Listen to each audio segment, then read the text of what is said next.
नमस्कार, हमारे खास कार्यक्रम मुद्दे की बात में आप सभी का स्वागत है। मैं हूं आपके साथ गौरी शंकर। उत्तर प्रदेश में चुनाव है और चुनाव से पहले तमाम सियासी पार्टियां अपने अपने दावे पेश कर रही है। कोई कह रही है कि हमारे मुद्दे पर ही जनता पूरी तरह से वोट करेगी, तो कोई कह रहा है कि हमारा मुद्दा तुमसे बड़ा है इसलिए जनता हमारे ऊपर ही वोट करेगी। लेकिन दरअसल है किसके पास क्या विपक्ष जो मुद्दे उठा रहा है, चाहे वो महंगाई का मुद्दा हो, बेरोजगारी का मुद्दा हो, किसान आंदोलन का मुद्दा हो, पेट्रोल डीजल का मामला हो, या फिर जिस तरीके से कानून व्यवस्था पर भी सवाल उठाया जा रहा है विपक्ष की तरफ से, क्या वाकई में 4.5 साल 5 साल के दरमियान योगी सरकार ने कुछ नहीं किया, रोजगार नहीं दिया, महंगाई पर अंकुश नहीं लगाया, कानून व्यवस्था क्या उत्तर प्रदेश की बेहतर नहीं हुई है? ये तमाम ऐसी चीजें हैं जिसके बाद बीजेपी भी कह रही है कि विकास का मॉडल हमारे पास है। साथ ही साथ हिंदुत्व के दावे भी किए जा रहे हैं, राम मंदिर पर भी दावे किए जा रहे हैं। इसके अलावा योगी का मॉडल, योगी मोदी का फैक्टर, ये तमाम ऐसी बातें हैं जिस पर बीजेपी कह रही है कि वो तमाम मुद्दे जो विपक्ष इस वक्त उठा रहा है, 4.5 साल में योगी सरकार ने उस पर बेहतर काम किया है। तो क्या कहा जाए कि विपक्ष की जो सियासी दुकानें हैं वो ऊंची तो हैं, लेकिन वहां पर जो पकवाने हैं पूरी तरह से फीकी हैं। यानी सभी के मुद्दे एक जैसे हैं, लेकिन पूरा विपक्ष अलग अलग दुकान सजाकर बैठा हुआ है। जनता क्या विपक्ष की बातों में आ पाएगी, ये बड़ा सवाल है। इस पर हम सवाल जवाब करेंगे, डिबेट को आगे बढ़ाएंगे, चर्चा करेंगे, लेकिन पहले एक रिपोर्ट हम आप तक पहुंचाते हैं।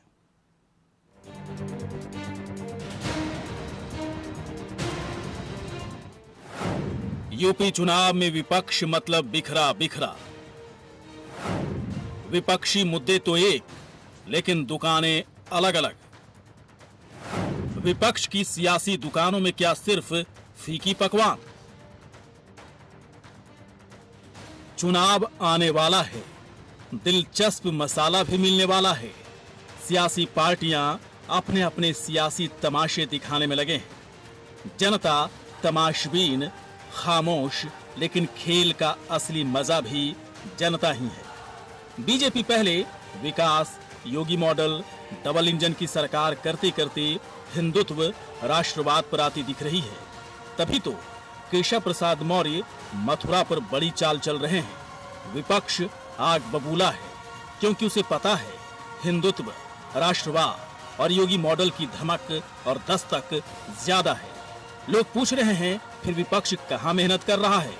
दरअसल यूपी में विपक्ष नहीं, बल्कि बिखरा बिखरा विपक्ष है। कांग्रेस, सपा, बसपा सभी रटे रटाए मुद्दों पर सियासी फसल उगाने में लगे हैं। बीजेपी कहती है विपक्ष के सारे मुद्दों पर सरकार पहले ही बड़ा काम कर चुकी है। चलिए विपक्ष के एक मुद्दे बेरोजगारी की बात करते हैं। विपक्ष कहता है सरकार रोजगार पर फेल है, जबकि सरकार का दावा है कि यूपी में रिकॉर्ड तोड़ रोजगार मिला है। महंगाई की बात करें तो विपक्ष का दावा है महंगाई से जनता का हाल बेहाल है। सरकार दावा कर रही है कि महंगाई पर सरकार अंकुश लगातार लगा रही है। वहीं किसान आंदोलन के मसले पर विपक्ष का आरोप है कि किसानों पर अंग्रेजों से ज्यादा अत्याचार बीजेपी सरकार ने किया। सरकार के पास तर्क है, तीनों कृषि कानूनों की वापसी हुई और किसानों के हित में लगातार योगी सरकार ने काम किया है। वहीं कानून व्यवस्था की बात करें तो योगी सरकार की कानून व्यवस्था पर विपक्ष प्रहार करता है,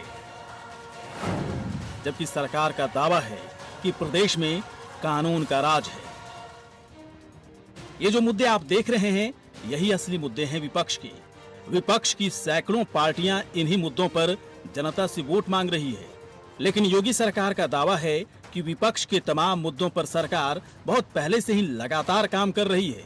विपक्ष को मुद्दा विहीन करने के दावे बीजेपी सरकार की तरफ से किए जा रहे हैं, लेकिन दावों का लिटमस टेस्ट होना भी बाकी है। वक्त कम है, लेकिन इंतजार तो हम सभी को करना ही होगा। Bureau report, India voice. तो वक्त बहुत ही कम है, 3 से 4 महीने का वक्त है, लेकिन इंतजार तो हम सभी को करना ही होगा, क्योंकि असली मजा तो जनता के नतीजों पर ही पूरी तरह से सामने आएगी। जनता इस वक्त खामोश होकर के, तमाशबीन होकर के, चाहे वो समाजवादी पार्टी की रैलियां हो, बीजेपी की रैलियां हो, मायावती जिस तरीके से अलग अलग जगहों पर आ रही हैं, मीडिया से मुखातिब हो रही हैं, ये तमाम ऐसी चीज़ें हैं जिस पर कई तरह के सवाल उठ रहे हैं कि विपक्ष कहाँ पर है, अपने मुद्दों पर किस तरह से टिका हुआ है, क्या विपक्ष जिन मुद्दों पर टिका हुआ है क्या इस पर योगी सरकार की तरफ से कोई काम नहीं किया गया? यदि काम नहीं किया गया तो 4.5 साल में योगी सरकार ने क्या किया? बीजेपी के पास क्या क्या मुद्दे हैं? चलिए, इस वक्त कई मेहमान हमारे साथ जुड़ चुके हैं। एसएन सिंह, आप मनोज तिवारी जी इस वक्त हमारे साथ हैं, नेता कांग्रेस के। मनोज तिवारी जी, बहुत बहुत आपका स्वागत है। जावेद अहमद, समाजवादी पार्टी के प्रवक्ता जावेद अहमद जी, आपका बहुत बहुत स्वागत है।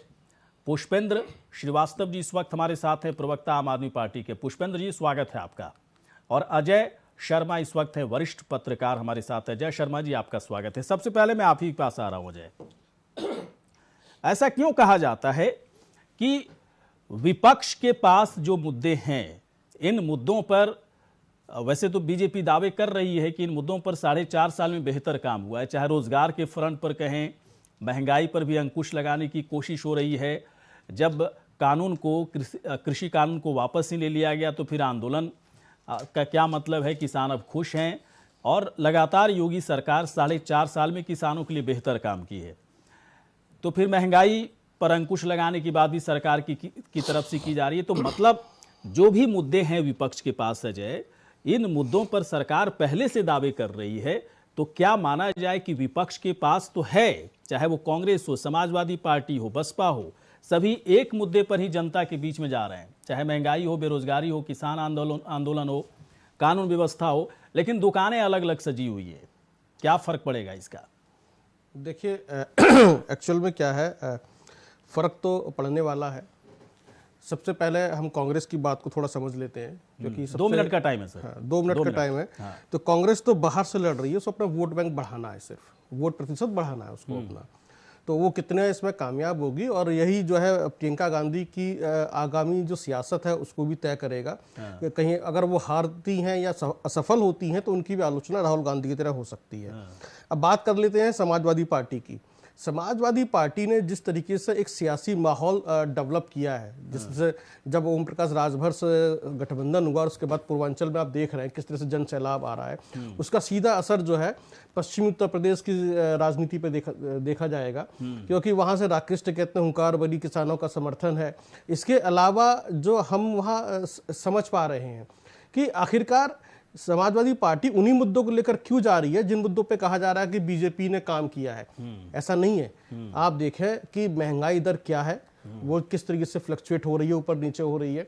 बेरोजगारी की जो दर है वो लगभग 10 के आसपास है, कभी 9 है, कभी 10 है, कभी 8 है, इस तरह से चल रही है। तो आंकड़ों के ऊपर हम बाजीगरी को अगर इग्नोर कर दें तो मुद्दे वही है, चाहे पेट्रोल की कीमत हो, चाहे हम मैं कहूँ एक किचन जब चलती है तो उसमें आलू टमाटर प्याज खरीदे जाते हैं, अगर टमाटर जो है 100 रुपये के पार हो जाता है, पेट्रोल 100 रुपये के पार हो जाता है, गैस का सिलेंडर महंगा हो जाता है, तो ये मुद्दे असर डालते हैं। अब समाजवादी पार्टी के पास में एक अच्छा वोट बैंक है और उसके साथ में कुछ अलायंस हो गए, जैसे जयंत कुमार आगे जोड़ रहे हैं। 7 तारीख को मेरठ में एक मीटिंग है, उसमें आप देखें असर दिखाई देगा। इधर आम आदमी पार्टी से भी अटकलें लग रही हैं, इधर भीम पार्टी से चंद्रशेखर भी आके जोड़ रहे हैं। तो ये अपने आप में वो रहेगा, और ये सारी जो लड़ाई है ये बेसिक बुनियादी चीजों के लिए है। और बीजेपी जिस तरीके से काम करती दिखाई दे रही है, वो दिखाई दे रही है कि ऑल इज वेल। जो फिल्म आई थी ऑल इज वेल, कि एक आप एक इल्यूजन क्रिएट कीजिए कि सब कुछ बहुत अच्छा है, कुछ भी खराब नहीं है। इल्यूजन कहाँ दिखता है आपको? देखिए, ऐसा लगता है आपको इस पूरे मामले में अजय कि सब कुछ इल्यूजन है? 4.5 साल में योगी सरकार ने कुछ काम नहीं किया? देखिए, जो मुद्दे आप उठा रहे हैं, बेसिक मुद्दे हैं ये मुद्दे। बिल्कुल, देखिए, लेकिन आप क्या सिर्फ इन्हीं मुद्दों पर माफियाओं की या अपराधियों की हम बात करें तो क्या एनकाउंटर को लेकर किरकिरी नहीं हुई, आलोचना नहीं हुई? जब एनकाउंटर चल रहे थे ठोको वाली नीति के ऊपर, हम यदि बड़े बड़े माफियाओं को छोड़ दें तो छोटे छोटे जो अपराधी हैं या जिस तरह से सब कुछ हुआ उसमें किरकिरी हुई, कटघरे में खड़ी हुई बीजेपी सरकार। ऐसा नहीं कटघरे में खड़ी नहीं हुई। तो हम जो एक आम जो कोरोना काल में जो हुआ, आप ये कह रहे हैं अजय कि जिन मुद्दों पर विपक्ष को एकजुट होने की जरूरत थी वो बिखरा बिखरा जरूर है, लेकिन ये मुद्दे बहुत ही बुनियादी हैं। देखिए, और मैंने इन मैंने मुद्दों पर मैंने शब्द बीजेपी का ने- इस्तेमाल किया गौरीशंकर जी कि हाँ। कांग्रेस बाहर से लड़ रही है, साथ में नहीं है। हाँ। उसको भी मैं हिडन रूप से साथ में ही मानता हूं। हाँ, साथ में कैसे मानोगे आप? साथ नहीं, में तो बाहर से लड़ मानोगे रही ना, देखिए कहीं ना जब- कहीं तो जब चुनावी रण में पार्टियां अलग अलग हुंकार भरती हैं, मैं इसको ठीक बता है, देता हूं थोड़ा सा। ठीक है, अगर अगर जो विपक्ष की बड़ी अल्पसंख्यक- जीत जो होती है अब तो हो सकता है कांग्रेस का एक बड़ा सपोर्ट मिल जाए, वो अलग बात है ना। मैं वही कह रहा हूं, बाद में अलायंस हो सकता है। बीजेपी ने जिस तरीके से जो है मुसलमानों को साधने के लिए एक अल्पसंख्यक प्रकोष्ठ बनाकर जो प्रबुद्ध अल्पसंख्यक है मुसलमानों का, जैसे पसमानदा समाज की हम बात करते हैं या अंसारी की हम बात करते हैं, वीरा की हम बात करते चलिए, हैं। मैं आता हूं अजय, थोड़ी देर के बाद मैं आता हूं। 2 मिनट आपका टाइम खत्म हो गया, 2-2 मिनट सब पे चलेंगे। एसएन सिंह जी इस वक्त हमारे साथ जुड़ चुके हैं, बीजेपी के प्रवक्ता। एसएन जी, स्वागत है आपका। एसएन जी, एक बात बताइए, बुनियादी जो चीजें हैं, महंगाई, बेरोजगारी, किसान आंदोलन पर जिस तरीके से आप लोग को है ना यू टर्न लेना पड़ा, कानून व्यवस्था पर भी सवाल उठाए जा रहे हैं। अब मुझे बताएं कि बीजेपी की योगी सरकार 4.5 साल में क्या विपक्ष के तमाम मुद्दों पर कुछ भी काम नहीं कर पाई, और की तो बीजेपी के प्रवक्ता के पास इसका क्या जवाब है, बताइए सर।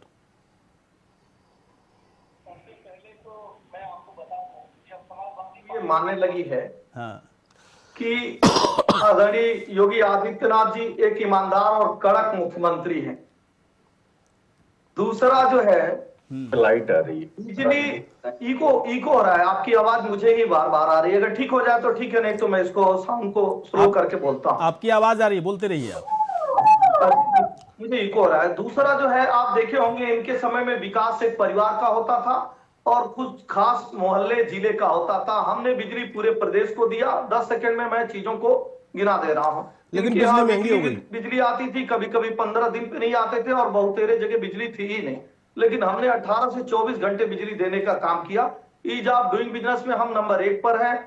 अर्थव्यवस्था में हम छठी से दूसरे नंबर पे आ गए हैं। आदमी की आर्थिक गतिविधि बढ़ी है और हर तरह के बुनियादी सुविधाओं को पूरब से लेकर पश्चिम तक, उत्तर से लेकर दक्षिण तक हमने हजारों विकास कार्य किए हैं। अगर इनको दिखाई दे तो, अगर आप इधर से ही शुरू कर दें तो नोएडा में फिल्म सिटी बनने जा रही है। नोएडा में इंटरनेशनल एयरपोर्ट, जेवर में उसका शिलान्यास हो गया।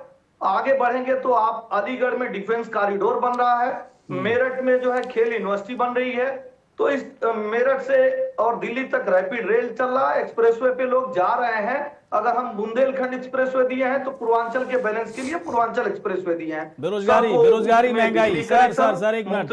एसएन सिंह साहब, बेरोजगारी पे, महंगाई पे और किसान आंदोलन पे इस तरह से बुनियादी सुविधाओं में ढेर सारे कार्य हम किए हैं। लेकिन समाजवादी पार्टी इसको क्यों मानेगी और नहीं भी मानना चाहिए। विरोधी दूसरे को क्यों नहीं, मैं इसमें मानेगा? कुछ कहना चाहता हूँ, बीच मैं में ये आना कह चाहता रहा हूँ। हूं, भाई साहब, 2017 मैं का एक चुनाव मिनट, इसी अजय बात जी, को मैं एक लेके मिनट, अभी सब बोलेंगे हुआ तब, था अभी काउंटर कि नहीं कर उत्तर सकते। प्रदेश में एक अपहरण नाम का उद्योग सबको एक रहा मौका था, देंगे। जिसपे योगी जी ने बुलडोजर चला दिया है और आज प्रदेश की जनता इससे बहुत खुश है। रही बात किसानों की, किसानों की जो मांग थी, सर झुका के आदरणीय प्रधानमंत्री जी ने बड़े विनम्रता से कहा कि हालांकि यह बिल जो है किसानों के हित में था, फिर भी कोई बात नहीं, हम सर चलिए, ठीक है, स्वीकारते हैं। चलिए एसएन जी, ऐसे सिंह साहब, ठीक है, लेकिन देखिए, मैं थोड़ी देर के बाद और भी कई सवाल पूछूंगा आपसे। सवाल एक सवाल तो यह है जो हर लोग जान रहा है कि नीति आयोग ने फिर इस तरह से उत्तर प्रदेश को क्यों आंका, है ना, इतनी गरीबी क्यों है वहां पर, है ना, इस बात पर भी चर्चा होनी चाहिए। जब चारों तरफ विकास ही विकास दिख रहा है तो विपक्ष के जो मुद्दे हैं, महंगाई, बेरोजगारी, किसान आंदोलन पर ठीक है आप लोगों ने यू टर्न लिया, लेकिन बाकी चीजें, गरीबी, है ना, गरीबी पर चर्चा क्यों नहीं हो रही है? किसका बढ़ रहा है चुनावी दबदबा उत्तर प्रदेश में? क्योंकि सभी के पास ऐसे ऐसे मुद्दे हैं, जैसा कि बीजेपी की बात हम लोग कर रहे थे, तो बीजेपी के पास विकास का मॉडल, योगी मॉडल, कई सारे फैक्टर, तमाम तरह की चर्चा करते करते बीजेपी अब राष्ट्रवाद, हिंदुत्व, तमाम सारी चीज़ों पर दावा कर रही है। दावा पहले से भी था। और विपक्ष कह रहा है कि महंगाई, बेरोजगारी, कानून व्यवस्था, किसान के जो मुद्दे हैं उस पर सरकार पूरी तरह से फेल रही है और विपक्ष इसी पर जमकर राजनीति भी करता दिख रहा है, लगातार सवाल भी उठाता रहा है। चलिए, और भी कई मेहमान इस वक्त हमारे साथ जुड़ चुके हैं और अब चलते हैं अगले। हमारे साथ इस वक्त हैं समाजवादी पार्टी के प्रवक्ता जावेद अहमद जी, इस वक्त हमारे साथ हैं।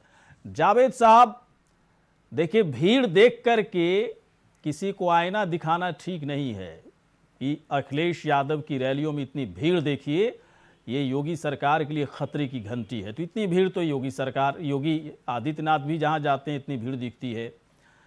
पिछले बार भी दिखा करती थी इतनी भीड़, है ना। 2017 के चुनाव की बात करें तो अखिलेश यादव की रैलियों में कहाँ कम भीड़ कभी रहती है।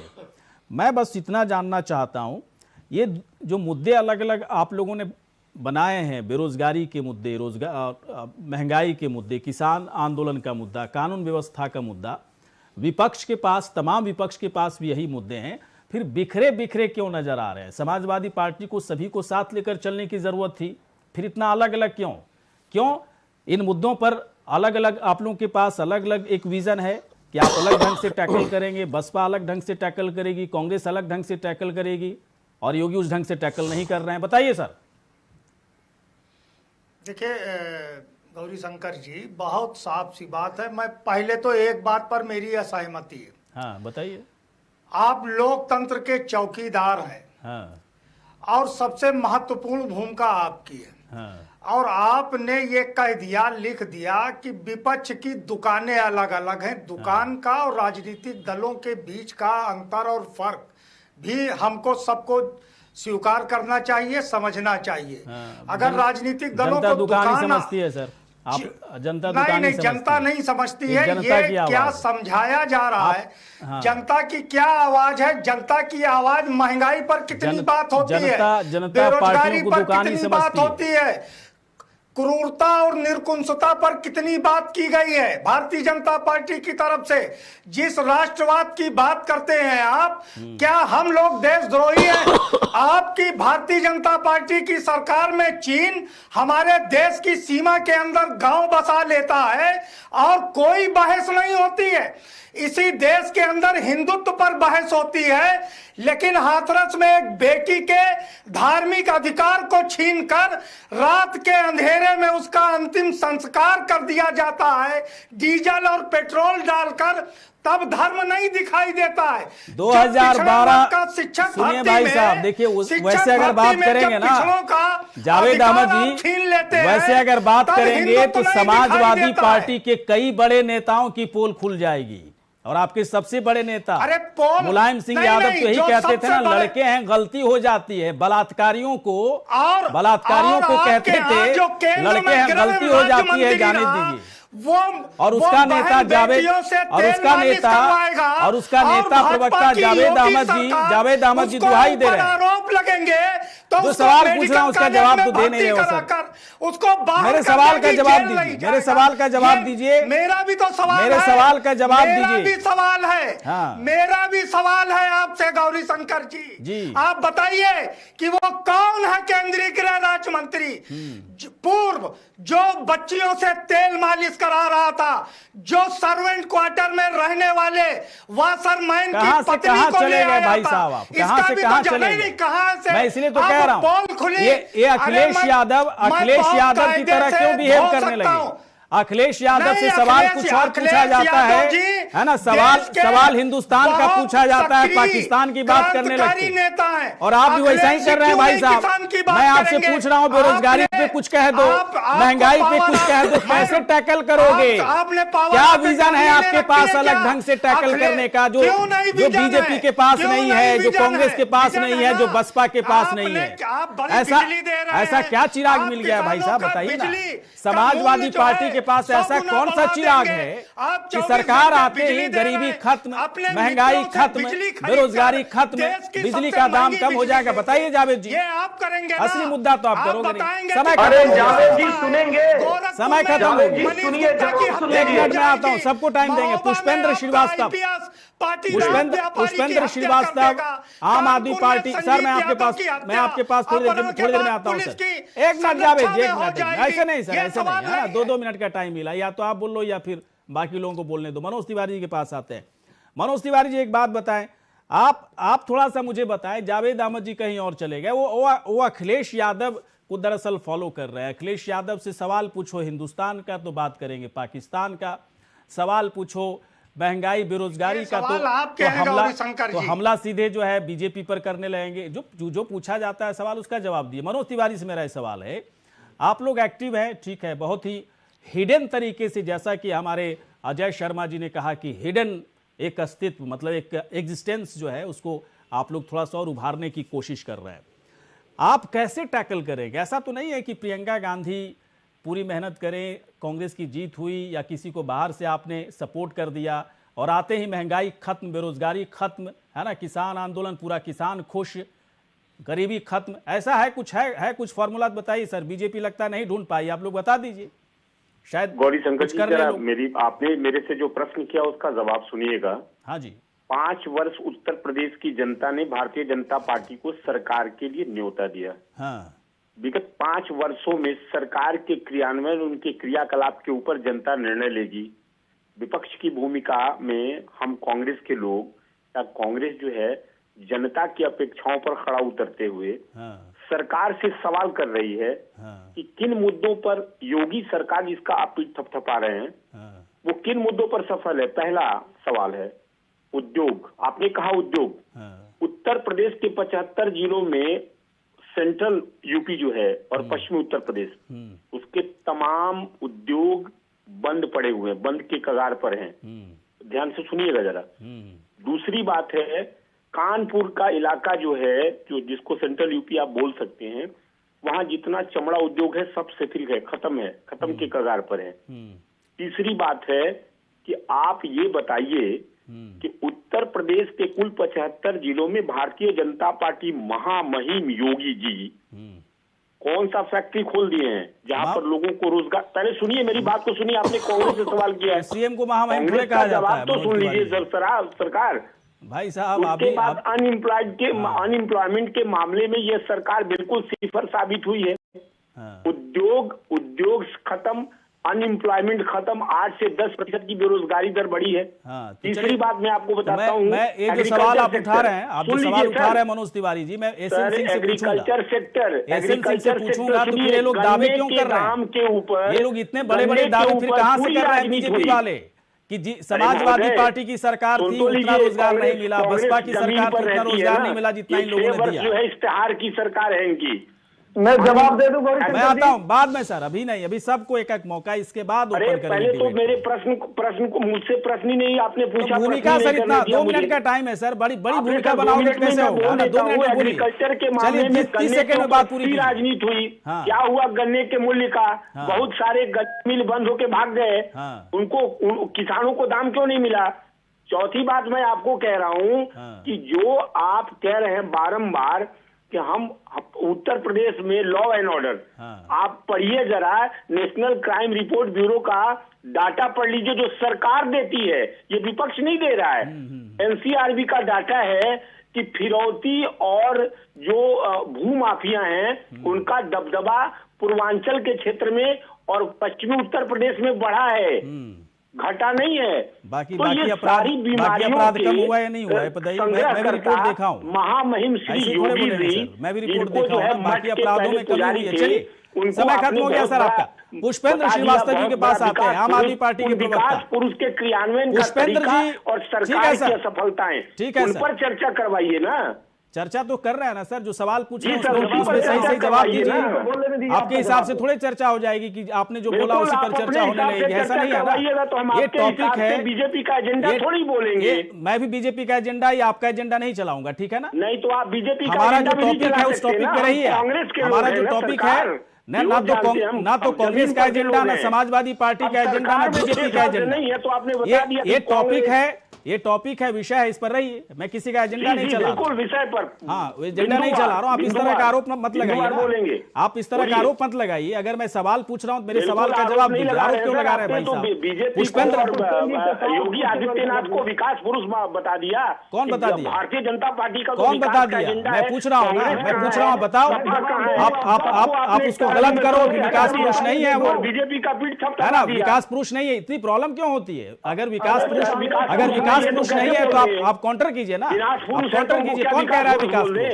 आप प्रवक्ता है बीजेपी को बोलेंगे, आप ही तो कहते हो राहुल गांधी की जय हो। आप कहते हो ना, कोई मना करता है क्या?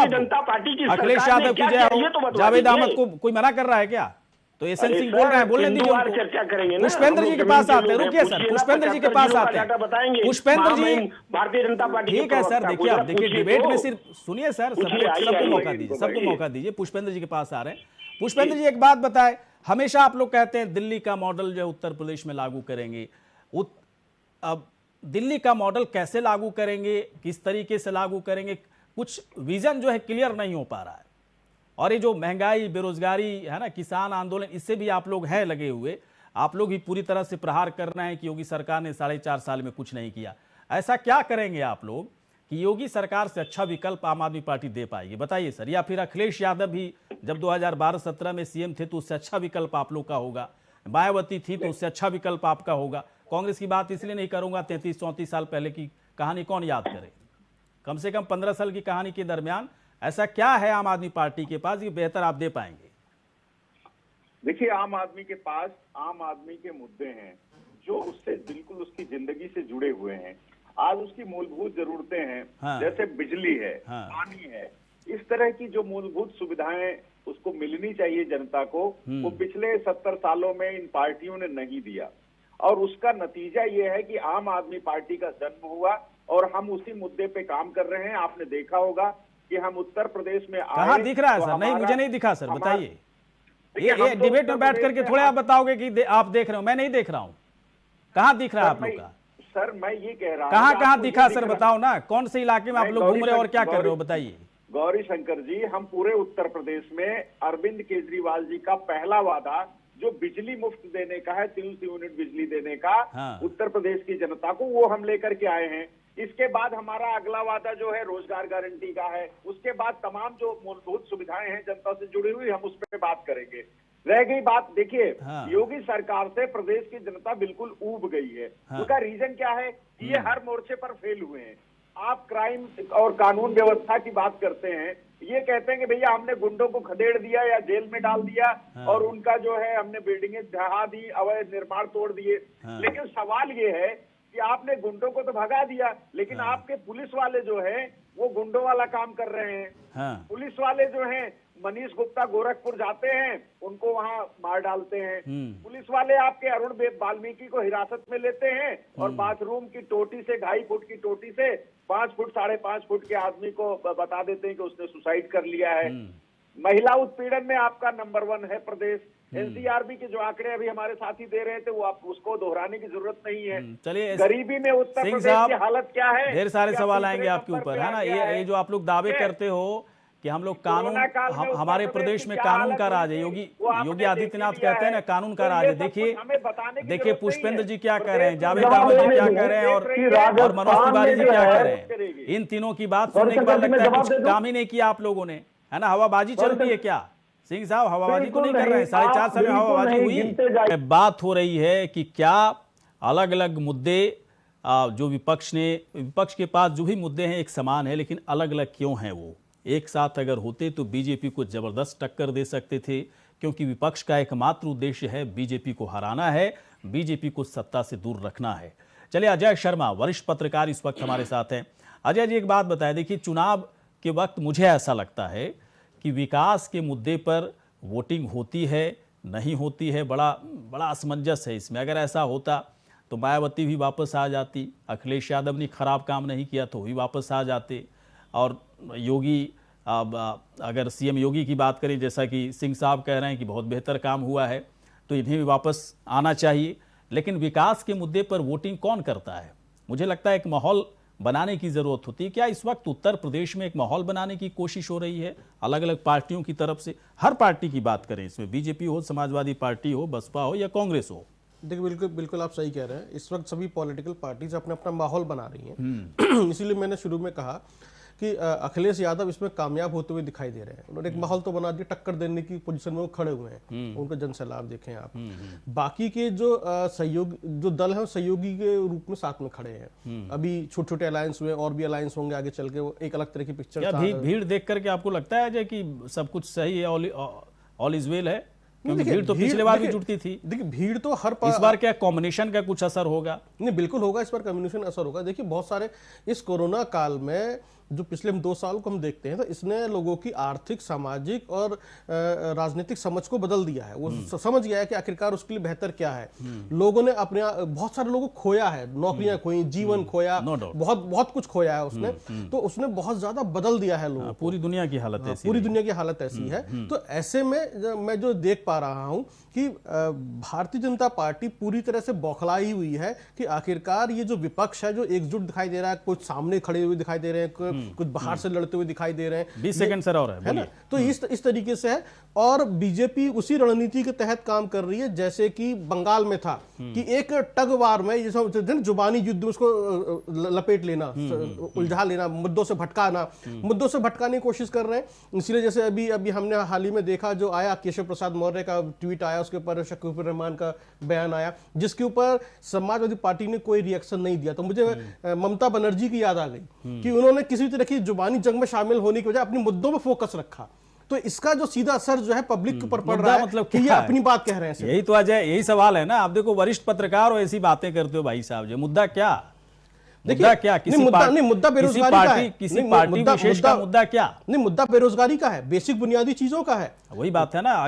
अगर महंगाई का मुद्दा अब चलिए आते हैं सिंह साहब के पास, आते हैं सिंह सिंह साहब, एक बात बताएं, महंगाई का मुद्दा विपक्ष उठा रहा है, बेरोजगारी का मुद्दा विपक्ष उठा रहा है, किसान आंदोलन में किसानों के साथ जो है ना, जो इन लोग का जो आरोप है कि जो प्रताड़ना किसानों के साथ हुई, किसानों को नजरअंदाज किया गया, किसानों पर अत्याचार हुए, ये तमाम मुद्दे अगर विपक्ष उठा रहे हैं, तो अब बीजेपी को क्यों दिक्कत है इससे? बीजेपी जबकि कह रही है कि 4.5 साल में तो बहुत बेहतर काम किए, पता नहीं क्यों ये लोग इस तरह से मुद्दा उठा रहे हैं।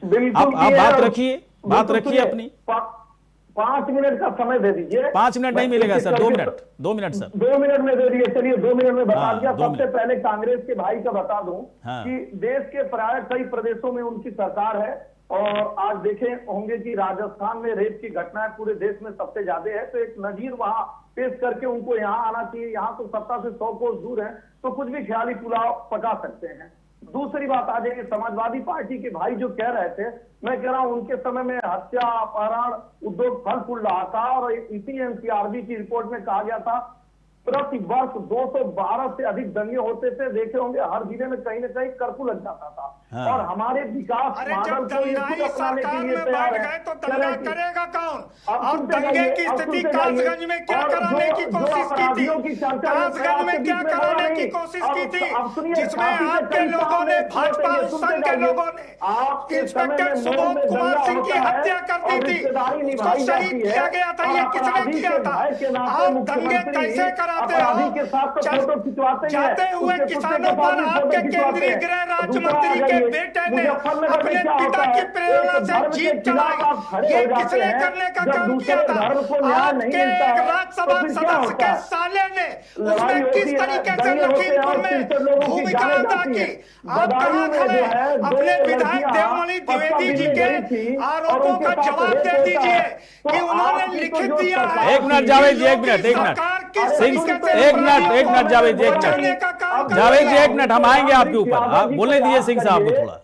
हाँ बोलिए। रामवृक्ष यादव जी को याद करिए कि एसपी रैंक का अधिकारी, एक डीपीएसपी रैंक का अधिकारी, एक सीओ और 25 निर्दोष मारे गए। और आपके समय में नारा बुलंद किया जाता था, जो जमीन सरकारी है वो जमीन हमारी है। उस पर जावेद अहमद जी थोड़े ही चिल्लाएंगे, उस पर जावेद अहमद जी नहीं चिल्लाएंगे। जमानत के बाद आपने स्वागत किया, उसका जवाब पहले दे दो, फिर समाजवादी पार्टी या हम पर आरोप लगाना।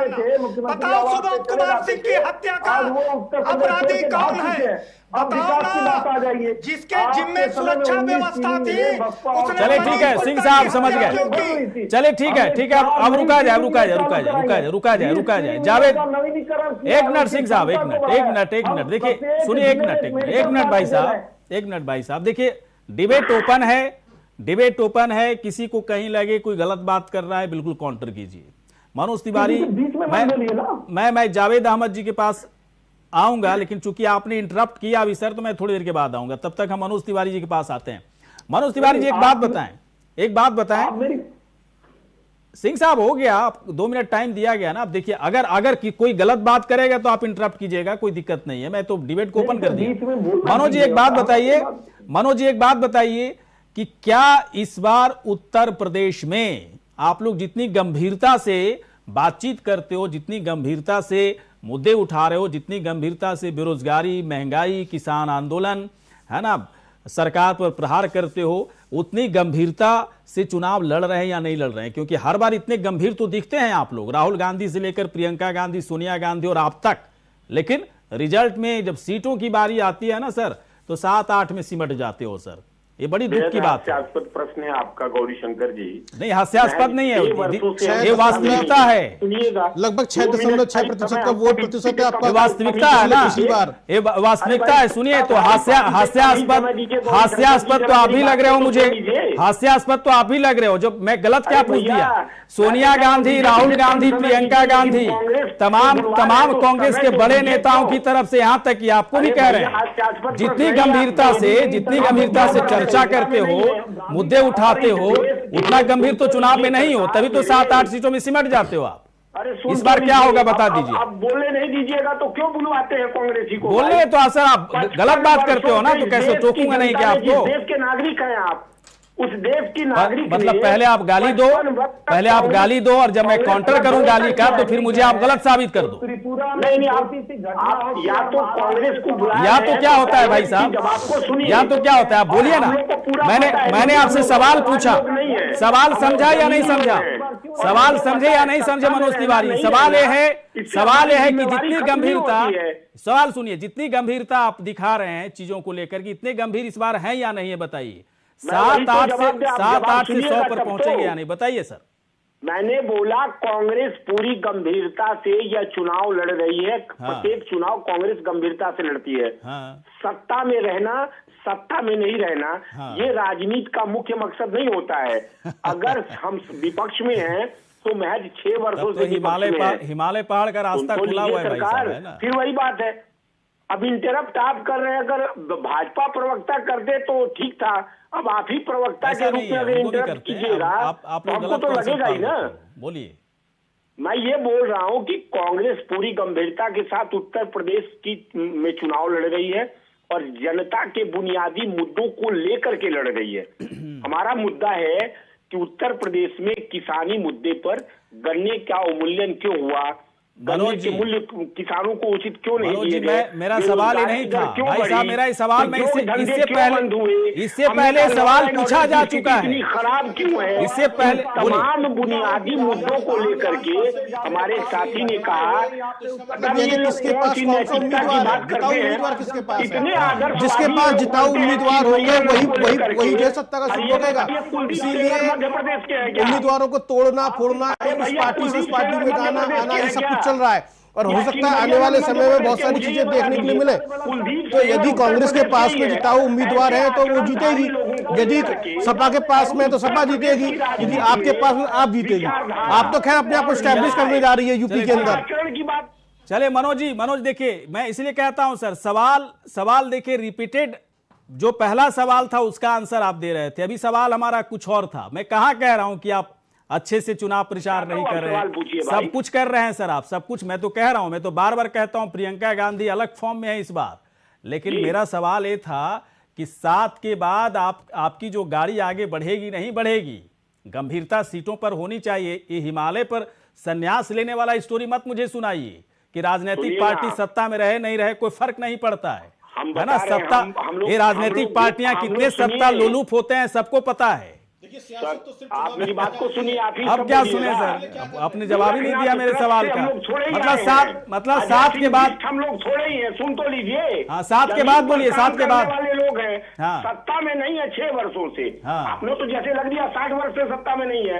हाँ। अरे भैया 6 वर्ष से सत्ता में नहीं है और इस देश की आम जनता ने 60 वर्षों तक, 57 वर्षों तक, मतलब आप उसे भी सत्ता मानते हैं जो यूपी में अब 6 वर्षों से नहीं है। लग रहा है कि पूरे हिंदुस्तान नहीं मनोज जी, यूपी में 6 वर्षों से नहीं है क्या?